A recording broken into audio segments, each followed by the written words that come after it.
तो सभी बच्चों को नमस्कार। और मैं बता दूं आप लोगों को जो कि आईटीआई डिप्लोमा या बीटेक वाले हैं उन सभी के लिए वैकेंसी है बेटा। और वैकेंसी आपके पास बम्पर, ठीक है। और ये भर्ती किस में है? ये आईटीआई में है, आईटीआई अनुदेशक की है, ठीक है। तो इनके बारे में हम डिस्कस करने वाले हैं, क्या चीजें रहने वाली है। ऑलरेडी विजय सर इनके बारे में डिस्कस कर चुके हैं, बट मैं आपके साथ यहां पर नंबर ऑफ पोस्ट और सिलेबस को डिस्कस करने वाला हूं कि आपका सिलेबस किस प्रकार का आने वाला है। ठीक है। तो अगर देखा जाए तो यहाँ पे ये नंबर ऑफ वैकेंसी देखिए कितनी है भाई। आपके पास ड्राफ्ट्समैन की है जो आर्किटेक्चरल 4 है, और जैसे कि मैं बता दूं आपके पास इलेक्ट्रीशियन की जो है आपके पास विद्युत कार की वैकेंसी है 239 है बेटा, ठीक है। तो अगर देखा जाए कि वैकेंसी जो है ये क्या है, रिक्त पद है। अभी जैसे कि विजय सर ने बताया आपको, इनमें से 370 पद जो है आपके पास वो क्या हो चुके हैं, 370 पद आपके पास क्या हो गए हैं, इन्होंने शासन को भेज दिए हैं, आयोग को भेज दिए हैं कि 370 वैकेंसी के लिए आप इसको भर्ती कराइए, ठीक है। तो इसका नोटिफिकेशन जो है आपके पास, इसका जो नोटिफिकेशन है वो या तो जुलाई के एंड में या अगस्त में आ जाएगा डेफिनेटली। तो तैयारी करने के लिए अभी से बेटा लग जाइए आप, ठीक है। तो अलग अलग वैकेंसी है, जैसे कि यहाँ पे टोटल रिक्त पद तो 1386 पद हैं आपके पास, लेकिन अगर बात की जाए तो इन्होंने 370 को अप्रूवल दे दिया गया है, ठीक है। कुछ दिन में नोटिफिकेशन आ जाएगा तो और ज्यादा क्लियर हो जाएंगी चीजें, ठीक है। तो इसमें एक ही ब्रांच की नहीं है बेटा, सभी ब्रांच की वैकेंसियां हैं। तो इलेक्ट्रीशियन भी है, ठीक है, फिटर भी है, मैकेनिक भी है, मैकेनिक डीजल भी है, ठीक है। तो सभी उसकी आपकी अलग अलग वो निकली हुई है, ठीक है। ये आपको मिल जाएगा आपके पास जैसे ही नोटिफिकेशन आ जाएगा। इलेक्ट्रॉनिक्स मैकेनिक की 62 है और फिटर की 201 है, ठीक है। लेकिन इनको मैंने बता दिया ऑलरेडी, क्योंकि मैं आपके इसमें इलेक्ट्रीशियन से रिलेटेड जो है वो कोर्स कराऊंगा आप लोगों को, तो इसलिए मैंने इलेक्ट्रीशियन वाले को मेंशन किया है, ठीक है। तो चलिए अब देखते हैं इसमें, ये तो होगी वैकेंसी की बात। तो मैं बता दूं इतने रिक्त पद पड़े हैं, इतने आ जाए तो बात ही क्या हो जाए भाई, है ना। तो लेकिन इसमें कितनी 370 की बात की है हमने। अब देखते हैं इसकी क्वालिफिकेशंस, ठीक है। क्वालिफिकेशंस में जैसे कि हम डिस्कस कर चुके हैं, और ये सभी के लिए है, खाली इसके लिए नहीं कि इलेक्ट्रीशियन वगैरह के लिए ही है। तो भाई देखो ये तीनों के लिए है आपके पास, चाहे आप डिप्लोमा हो, चाहे आईटीआई हो, या फिर आप चाहे बीटेक हो, ये तीनों ही लोग अप्लाई कर सकते हैं। अगर मैं बात करूं किसकी, बीटेक वालों की, ठीक है, तो उनको 1 साल का अनुभव चाहिएगा, कि मतलब बीटेक के बाद 1 साल का अनुभव होना चाहिए। डिप्लोमा वालों की बात करूं तो उनके पास 2 साल का होना चाहिए और ब्रांच से रिलेटेड होना चाहिए, ठीक है। अगर मैं बात करता हूं किसकी, आईटीआई की, तो उनको 3 साल का अनुभव चाहिए बेटा, ठीक है। तो ये लिख रखा है इन्होंने, उनको कितना, 3 साल का अनुभव चाहिए। तो इसमें देखो इन्होंने लिख रखा है 3 वर्षीय डिप्लोमा, ठीक है, और इसमें 3 वर्ष के अनुभव के साथ आपके पास आईटीआई। तो अगर हम यहां से बात करें इलेक्ट्रीशियन की, तो इलेक्ट्रीशियन में जो डिप्लोमा है, ठीक है, इलेक्ट्रीशियन का जो है आपके पास डिप्लोमा है वो है आपके पास, कि देख लेते हैं कौन कौन सी ब्रांच के लिए वो वैलिड है, ठीक है। ये डाटा ऑपरेटर का हो गया, ड्राफ्टमैन का हो गया, एक सेकेंड, ठीक है, अभी देखते हैं। ये रहा विद्युत कर, ओके। तो देखो बेटा इसके लिए किस किस चीज का डिप्लोमा बीटेक चाहिए। ऑल इंडिया काउंसलिंग से, एआईसीटी से प्राप्त, ठीक है, यूजीसी मान्यता प्राप्त किसी भी कॉलेज से, इंजीनियरिंग कॉलेज से, विश्वविद्यालय से, या तो इलेक्ट्रिकल में या इलेक्ट्रिकल एंड इलेक्ट्रॉनिक्स इंजीनियरिंग में बैचलर ऑफ, यानी कि आपके पास बीटेक, यानी कि आपके पास क्या होनी चाहिए, बीटेक, ठीक है।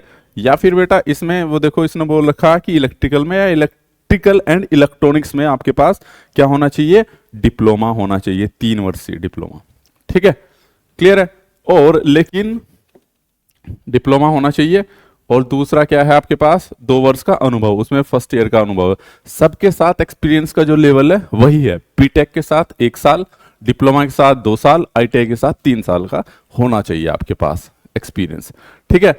अब साथ ही साथ ये देखो इन्होंने लिख रखा है दूसरी चीज, ये क्या है आपके पास, 3 वर्ष का अनुभव। इन्होंने साफ साफ बोल रखा है बेटा कि राष्ट्रीय शिल्प प्रशिक्षक प्रमाण पत्र, इसकी अनिवार्य योग्यता है, यानी कि CITS जो आपने अनुदेशक की ट्रेनिंग ली है उसका कोर्स होना बहुत ज़्यादा अनिवार्य है। उसके बिना बेटा आप नहीं कर पाओगे, क्योंकि इन्होंने साफ साफ लिखा है ये अनिवार्य योग्यता है। जैसे कि अगर स्टेट की बात करें, अदर स्टेट में ये फैसिलिटी दी गई है, जैसे बिहार अनुदेशक है, वहाँ पे ये फैसिलिटी दी गई है कि भैया आप ट्रेनिंग के क्वालिफाई के बाद भी 3 साल के अंदर ये कर सकते हैं। बट यहाँ पे इन्होंने मांग रखा है कि होना ही चाहिए आपके पास। ठीक है, तो कोई डिप्लोमा और बीटेक भी है तो उसके पास CITS का ट्रेनिंग सर्टिफिकेट होना चाहिए।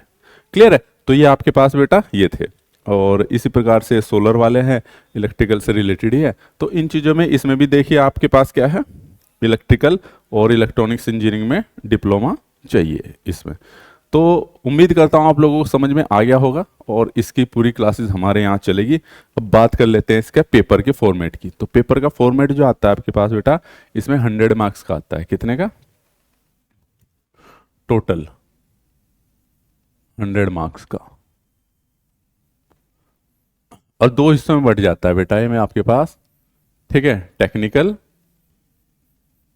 ठीक है, और नॉन टेक्निकल। ये सिलेबस है इसका, 100 मार्क्स का पेपर है। ठीक है बेटा, टेक्निकल कितना? 70 मार्क्स। कितना? 70 मार्क्स।